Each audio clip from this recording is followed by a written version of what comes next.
اس عورت سے شادی کر جو نگاہ نیچی رکھتی ہو، کم بولتی ہو اور جس میں حسن اخلاق ہو، کیونکہ ایسی عورت کے مقدر میں بے بہا دولت ہوتی ہے۔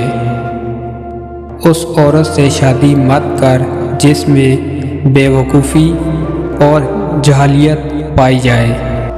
زبان کو اپنے قابو میں رکھو ورنہ ندامت اٹھاؤ گے۔ لالچ انسان کو اندھا کر دیتی ہے اور ذلت کے دریا میں ڈبو دیتی ہے۔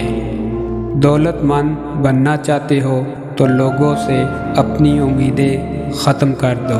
سست اور قائل آدمی سے خود کو دور رکھ، وگرنہ وہ تمہیں بھی اپنے جیسا ہی بنا ڈالے گا۔ جس نے کھانے کی چیز حاصل کی اور اسے اسی حاصل قیمت پر فروخت کر دیا تو گویا اس نے صدقہ کیا۔ گدھ کی آنکھ مردار کے علاوہ کچھ اور دیکھنے سے قاصر ہے۔ صبر رکھ، تیرا رازق تیرے پاس تیرا رزق ضرور پہنچائے گا۔ جو بندہ منافقت اور ریاکاری سے دور رہا وہ ولی اللہ ہے۔ پریشانیوں مصیبت میں صابر رہے اور اللہ کا شکر ادا کر، یہی ایمان ہے۔ مروت اور ادب کے لحاظ سے بہتر وہ ہے جو اپنی ضرورت پر دور چلا جائے اور دوسروں کی ضرورت پر ان کے قریب آ جائے۔ خالق سے مانگنا سنت ہے، اگر دے دے تو رحمت، نہ دے تو حکمت، اور مخلوق سے مانگنا ذلت ہے، اگر دے دے تو احسان اور اگر نہ دے تو شرمندگی۔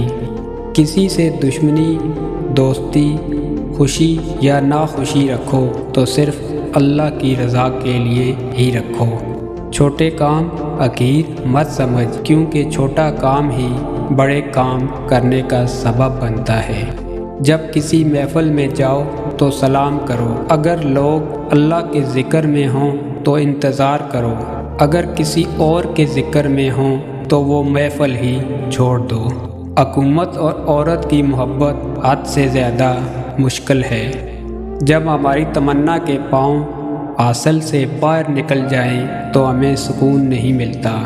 جب رب راضی ہونے لگتا ہے تو بندے کو اپنے عیبوں کا پتہ چلنا شروع ہو جاتا ہے، اور یہی اس کی رحمت کی پہلی نشانی ہے۔ ہر نیکی میں احسان اور ہر بلائی میں سکون پوشیدہ ہوتا ہے۔